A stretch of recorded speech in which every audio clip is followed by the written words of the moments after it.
Hello and welcome to the finals of this month's REV GP. I'm playing Consonance against Slicer Simp, who's on White Red Amp It Up. And I actually faced him earlier this GP. I managed to win because they got a pretty slow start, both games. But if they have a fast hand this game, then I'm in trouble. Well, yeah, ask what the seedings are.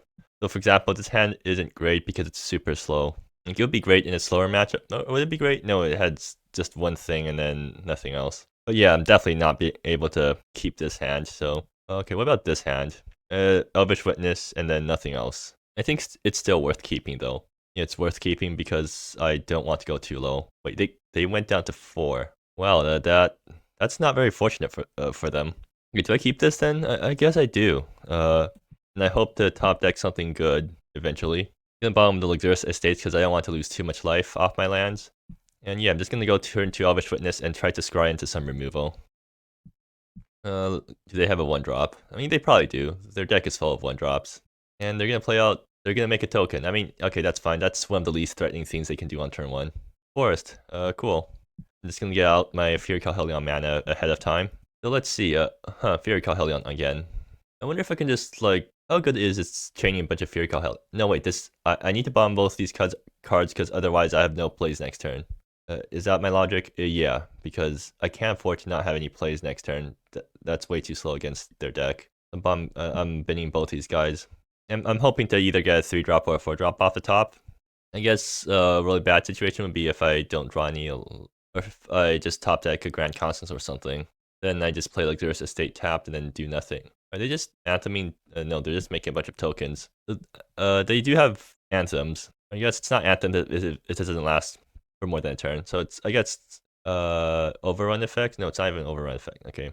So it turns out the worst case scenario happened, and I don't have any playable cards right now. So I guess I just play Luxurious Estate and pass, and then just let them hit me in the face. But they have a board now, so I'm worried. Do I Contested Passage first or play Luxurious Estate first? Because if I want to Snow Slingers next turn, okay, I'm gonna play Contested Passage and fetch white. Because I think like I'm always gonna play Fury Calhelion next turn if Elvish Witness survives. Yeah, okay, yeah, that's getting killed. A good thing my opponent doesn't have anything to follow up with. I still am getting slammed by these guys though, so not great. Like I have to take 3 here or else I massacre myself. And they get to amp it up because yeah, that happens. End of turn, fetch white in case I top deck Drift Off, because Drift Off would be pretty nice, I think, for Max Shard. Would have loved that earlier. Alright, I guess I just play a Fury Calhelion and hope nothing too bad happens. I'm playing this guy above the tunnels because I'm the defender and I don't want to give my opponent more avenues of attack. I also gain a non-trivial amount of life off these life-linking soldiers. I'd sack Dormant Crag. Sure. If Fury Calhelion makes it past the turn, okay, is that... No, that doesn't trigger, or... yes, this does trigger, but it's not the worst thing in the world because all it does is hit me for a bit more. And I can eat up from the soldiers, so they can't amp next turn.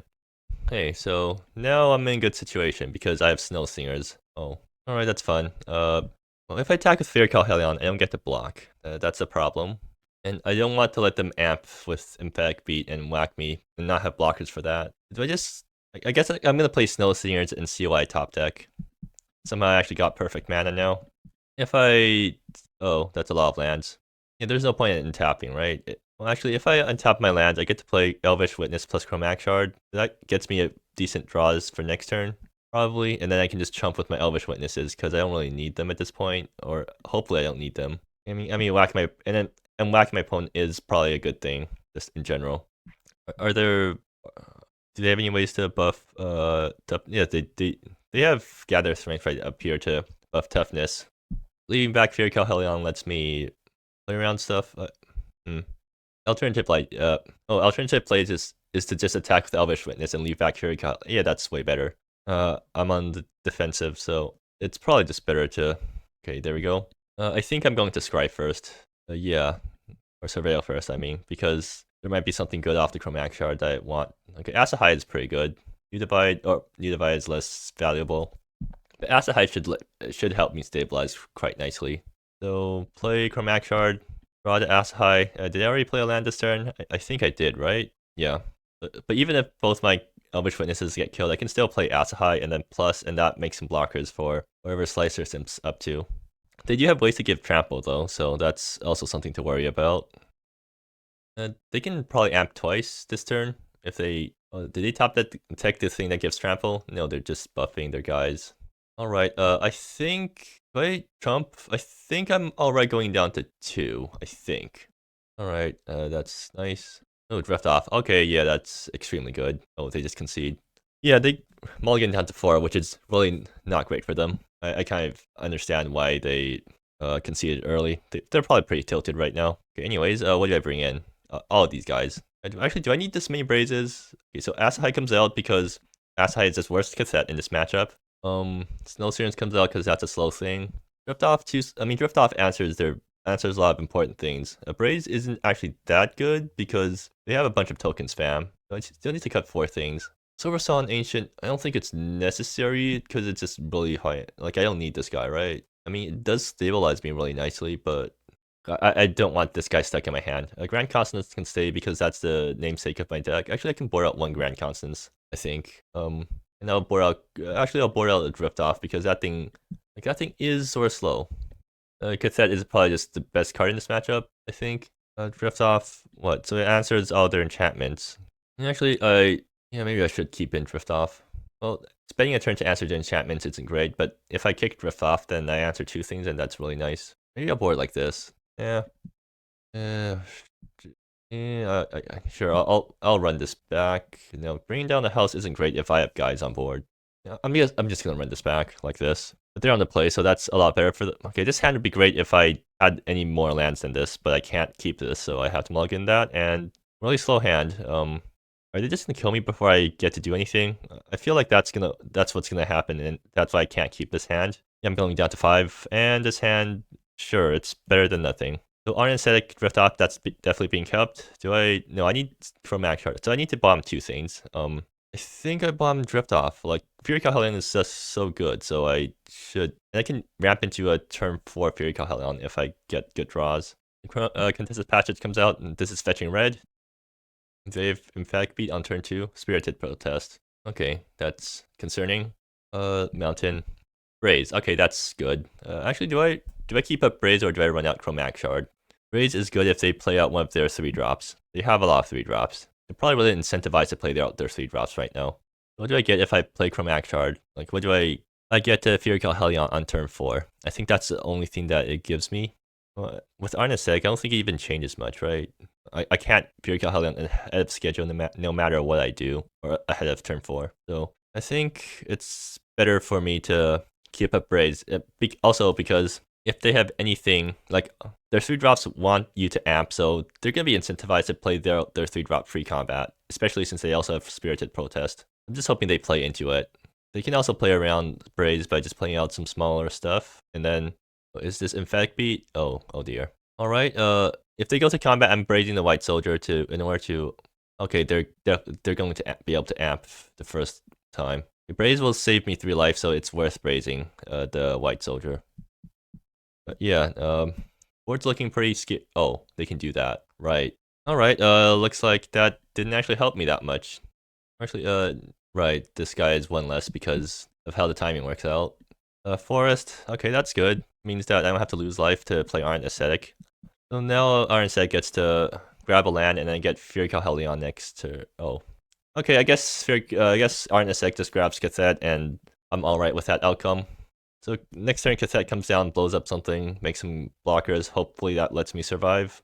That means this thing's fetching in white, which is bad because now Fury Calhelion is uncastable unless I Chromatic Shard. Wonder if I should have just Chromatic Shard last turn. So I'll be at 10 instead, which I guess it's fine. So yeah, now... Oh, I guess that's Cassette target now.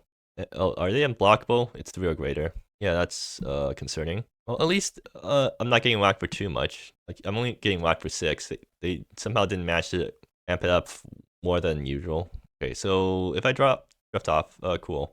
Alright, I'm playing Cassette this turn, and then hopefully I draw a land next turn so I can cast something. Yeah, it's other creatures only. So I get to kill this and do a lot of things. Man, Cathette's a good card in this matchup. So let's see if they have a way to get past my blockers, because I am starting to stabilize. Next turn, Cassette's just gonna mine something again, and like I'm fine with Cassette mining twice because that's 4 mana. Kill 2 things, make 4 guys, gain 4 life. Like that's such an insane trade. Oh, if they're gonna attack down Cassette, oh well, can they cast that? No, I mean they're fetching it, right? So they become pretty huge. Do I just chump here? Oh no, they're attacking all at face, I think. Wait, these guys have trample, huh? Okay, well, I guess that means it's fine to just trade these guys off because I mean it's not gonna make a difference. So I take 4, which is fine. Yeah, like that's Cassette survives, so I get to ping something down again next turn. And I get to drift off the Emphatic Beat finally. Yeji will come down next turn, but I'll just Fear Gahelling it when I get the chance to, or once I draw the right mana to. Or I can just drift off. Oh, I can cast Drift Off if I Chromatic Shard. Yeah. I think I tapped 2 green to do this. Well, that's funny. Maybe I should have boarded out one of the Drift Offs. Well, anyways, killing a Peg Beat means that I no longer have to worry about things trampling, which is probably the scariest thing they could do. Like if I get rid of Love of a Lifetime, Iron Stack starts eating up your tokens, but I don't think I'm particularly concerned about that right now. Like I just need to not die to stuff, and I feel like Emphatic Beat is the way scariest thing when it comes to that. Also, Love is legendary, so if they have a second Love, then it's stuck in hand, but Emphatic Beat isn't, so anyways. So now I have a board against, there's 1 token, but they have a lot of options in hand. They fetched Yeji last turn. Oh, they can't amp it on the same turn though, so that's safe at least. I'm hoping that I do top deck a relevant land though, because I would like to actually cast the cards in my hand, and if I don't top deck a land next turn, I can't cast them. Are they just gonna hard cast Yeji and then leave it out there? Sure. I mean, doesn't do much. Okay, do I top deck a land? Oh, I guess that works too. Well, it does leave Yeji around, which I'm not thrilled about, but I think that's a fine exchange. I mean, they can't amp next turn if they cast 2 spells, and then they get to bring back, I guess, Spirited Protest, and then give that thing haste, and that they still don't get to amp twice. But Yeji gets chumped by one of the warriors. Like it's an alright exchange for me. But yeah, this is a really good situation for me. Yeah, I'm not gonna risk attacking. Like they don't have any burn, so as long as I can control the board, I will win eventually. Can they give this guy evasion? Do they have any ways to give trample just without amping? Or maybe meditation? Well, I guess no. It's Spirited Protest. Okay, sure, but still doesn't let you unless you have another haster. Similar. Okay, so you can amp once, but you can't amp twice. So I'm still fine. But so you attack, get back Queen Adderally. That actually is a pretty scary board, and I am in trouble if they. Wait, how did they get 2 Spirited Protests? Oh wait. I see. They amp with Yeji, and okay, so they do get to amp twice. Luckily, I get to trade off some of my guys, but luckily I still get to trade off some of my guys. I'm assuming they're gonna point something at Cassette, because otherwise that's just gonna kill Queen Adderally next turn. I don't think they want that to happen. Can I protect Cassette if they point everything at it? I can so I can trade off Symbol, which I do want to do because that thing is really scary, and they haven't dared yet, so that's good. I just chump, trade, kill Queen Adderally. That Arn Eseg becomes a chumper again. Yeji is gonna get back Queen Adderally, which I'm not thrilled about, but as soon as I top deck just something that lets me cast these guys, I'll be able to start controlling the board again. I think, yeah, I'll just do this. Actually, should I have killed Symbol? Because they just get back with the AG, right? If I don't kill Symbol, they get back Spirited Protest, which is also just as scary. I don't think it made much of a difference. Oh. Okay, so they can reanimate Queen Adderally at instant speed off or during their turn off Yeji, and that just kills me, right? So I do need to get some good top decks off Arn Ascetic. Although it's a bit late now. Well, hey, look, none of these guys make the off-color mana I need. Wow. I need to fetch a Liquid Estate then. Is there a way for me to? Well, no, Cassette has to point it at Queen Adderally, or else I can't point it at anything else. Yeah. Alright, I mean I still get chumpers from Cassette, so as long as I don't lose too much life, I should be fine. Or they don't have too much pressure. Like they can whack me for 6. Unless they have some Spirited Protests, but like they can't get back. Well, they can get back Spirited Protest and Adderally if they amp twice, which they definitely could be able to do, and that'd be really bad for me, and I won't be able to stop that. Actually, I wonder if I should have around my Chromatic Shard for a Fury Helion, because if I dealt with Yeji, this would be a lot easier for me. It seems like they are going to be able to amp twice though. They have the Creonally from... Oh, okay, yeah, I'm just dead then. I'm just gonna end it now. Okay, so game 3. Do I change my board at all? I think Braze is coming back in. I need more removal for Yeji. Riftoff did not perform super well there because it was a color intensive removal spell that's liable to get stuck in hand. And if I can deal with all the creatures, I think the enchantments are a lot less scary. Although boarding out like that means I really don't have any ways to deal with enchantments. Maybe I should just keep more drift offs. Maybe Snow Singers is the thing I board out. I mean, it's not too hard for me to have creatures lying around for Snow Singers because they don't really try to remove my creatures. Maybe I board down Grand Consonances. I mean, that's how I win the game, but I feel like playing down actually, yeah, I'm just gonna board out all the Grand Consonances. Is that? I think so. Like, I think that might actually be the right play here because I win anyways if the game goes long. So why am I worried about trying to win with Grand Consonance when I can just hack my deck full of removal and eventually win from there? It's at the same time though. Grand Consonance is just Okay, so what's my win condition? It's basically a Spherical Helion or a cassette. No, it's Spherical Helion beats basically. I think that's a solid enough win condition for me to be happy with that. I mean, Grand Consonance isn't, especially with how much non-creatures I've boarded in. Grand Consonance is a lot worse. I think I will try to. You know what? Yeah, I should have some Grand Consonances in the deck. Right, something like this. Maybe Asahite is decent enough. Asahite is just slow, right? I mean, it's a win combo. It's really slow. Maybe something like this. Then, yeah, I don't feel great about this, but I'll try running it. If I do get to be on the play here, so that's at least something. Well then, this hand could be really good or really bad. The upside is that I go turn 2 Elvish Witness, turn 3 suspend, bring down the house, and then if I get anything or any sort of ramp, then I get to do stuff. Am I really willing to keep a hand that's this light though? Because if Elvish Witness doesn't hit what it needs to, then I'm in really big trouble. And Bring Down House has bad synergy with Elvish Witness in that it blows up my Madworks. But maybe Bring Down House is good. I'm gonna mulligan this. I don't want to keep a hand that's this answer light. Okay, and this hand is not good, but I really want to go down to 5. So I have Pro Match card on 2 and then no answers to anything.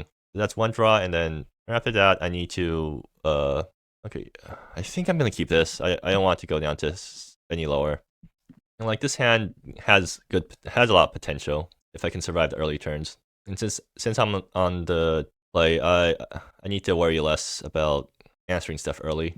Like they can play their 1-drop. I play Chromatic Shard on 2. If they have turn 1 Spin Master into turn 2 Spirited Protest, then I'm not very happy about that. I just hope they don't have that. Okay, Arnisec, that's good. That's something to play on 3. So that means I get to do the turn 4 Fury Helion, and hopefully that blows up something important. The Spirited Protest, Bracelet Meditate. Okay, close enough. They don't get to amp this turn though, so that's good. But at the same time, I don't have a way to answer their board.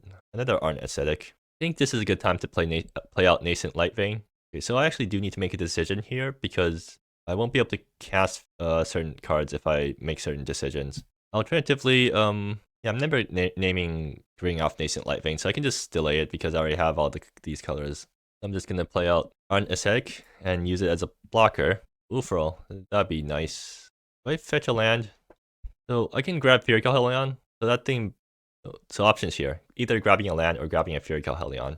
If I grab a land, then I get to guarantee a Fury Helion or an Asahide next turn without cracking my Chromatic Shard. If I don't grab a land, I still have next turn I crack my Chromatic Shard in order to cast a thing. And then I have to hope to top deck a land again. I have 2 5 drops in hand. I think I can afford to take a land here. And should I take Luxurious Estate or... I have enough green sources. I can take the Luxurious Estate, I think. Alternative play. I can grab Ufro. Next turn, I Ufro minus... No, there's nothing in my yard. Ufro's bad here. Okay, yeah, just grab a land. Let's not take any risks. I have Arnisec number 2, so like if I survive, I can still do stuff with the second Arnisec. Also, the Luxurious Estates are going to make me lose life, so that's sort of annoying, but that's fine. Next turn, if they match amp twice, they can probably amp twice. Like, they have enough creatures. If they do amp twice, then that's really bad for me. And I have to hope that Fury Helion goes the distance. Or Asahai. Like, do I play out Asahai or Fury? Okay, that's fine. That's like one of the least threatening things they can do is answer my master the creature that already gave me value instead of developing their own board. Spin master, yes, sure. Okay, so here I'm just gonna blow up Spin Master, unless okay, that's convenient. So Nascent Light Veins naming white then. Can Asahai plus make 2 life thinking guys? Is that better than Fear Galhelion blowing up the Spin Master? I think it probably is. I can also Fear Galhelion blow up Dormant Crag, which doesn't prevent the first amp, but that probably prevents them amping twice next turn.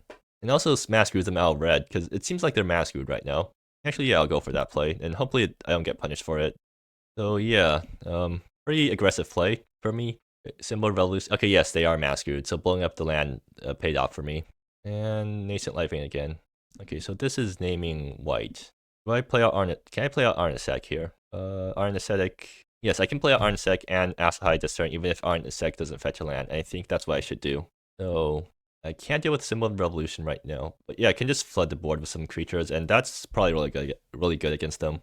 So let's see what I get. Oh, okay, I'm definitely grabbing Cathet here, right? Yeah, I think so. Ulfro, I have no lands in yard, so it's bad. Arnesec number 2 is not really necessary. Cathet is just way better here. In fact, I think it's worth keeping Chromatic Shard around, because Cathet can just ping down the symbol of the revolution. This naming red, yeah, sure, I'll name red. Like, I'm fine with paying 1 life for Asahai, because blue is a really weird off color. Yeah, I don't want to Masquerade I should name what? Now I'm gonna name red, because Fear Galhelion in the future. So play Cathet, shoot the symbol of revolution, right? Is that what I'm doing? I mean, symbol isn't very threatening right now because they don't have mana. I think it's better for me to just shoot down Spin Master. Actually, none of my guys have flying, so they can, if they draw land, they can activate symbol and then kill Cathet. Yeah, that's probably worse.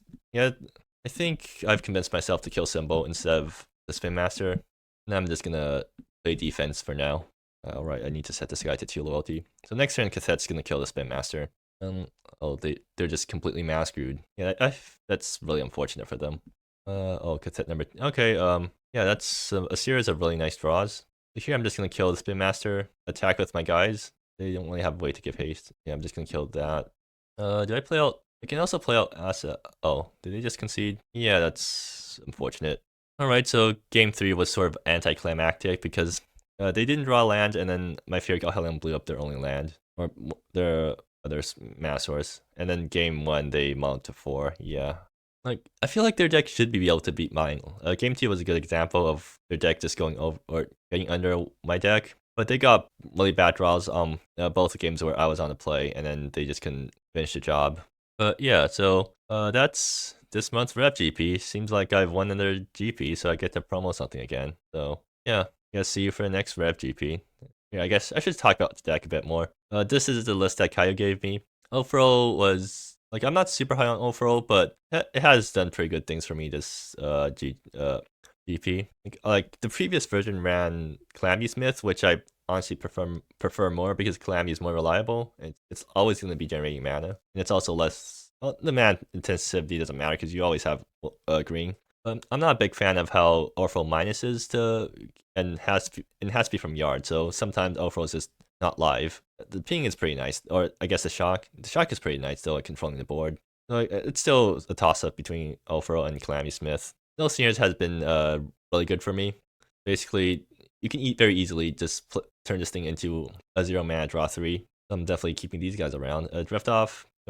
Yeah, that thing. Multi-purpose answer, pretty nice. Kind of hilarious in matchups where they can't, where my opponent also has drift offs, because then they're bullying each other up, kick them to copy them, so that becomes a huge game of chicken. And Fear Galhelion is always the extremely pushed, always good card that you're never unhappy to drop on turn 4 or 5. Oh, because that's insane against aggro. Yeah. Anyways, I've talked enough about my deck, so I'm probably gonna promo another. I'll probably promo Drift Off because I can find good art for it, and then we'll see you next GP.